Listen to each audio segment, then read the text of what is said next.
Next, though, a student from Sheffield has joined one of the largest joint legal actions in history, claiming that degrees during the COVID pandemic were not value for money. It's thought to be one of the largest joint litigations in history by nearly 90,000 undergraduates who were enrolled on courses from 2020 until 2022. Universities, though, say institutions had to adapt to an unprecedented situation.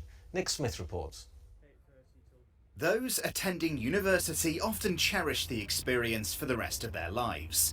Memories of that first taste of freedom, living away from home, a chance to forge lifelong friendships and study in a learning environment tailored to their passions. But for the COVID cohort enrolled from 2020 to 2022, it was very different. Chloe Nota is a nursing student at Sheffield Hallam University and began her studies under COVID restrictions, meaning many practical elements of her course were missed, making her feel less confident when on placements.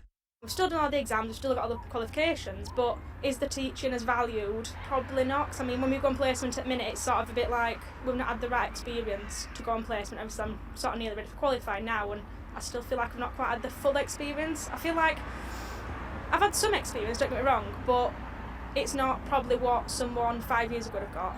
So obviously we've paid the exact same price, me and someone 5 years ago, but yet we've had different experiences.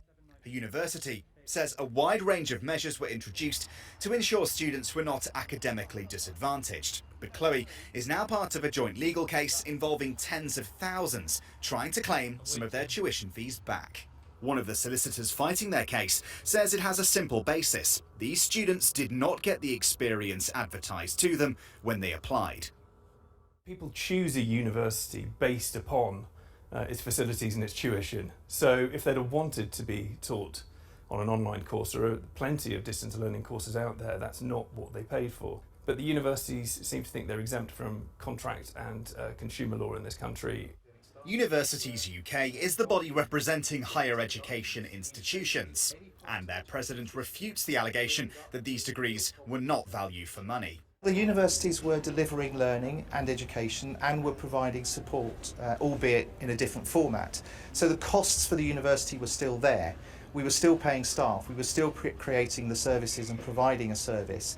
And the students, let's remember, met the learning outcomes, graduated on time and were not held back. A test case is due to be heard later this month, involving around 1,000 University College London students. If the judge rules in their favour, it may well set a precedent for tens of thousands of others up and down the country who are seeking refunds.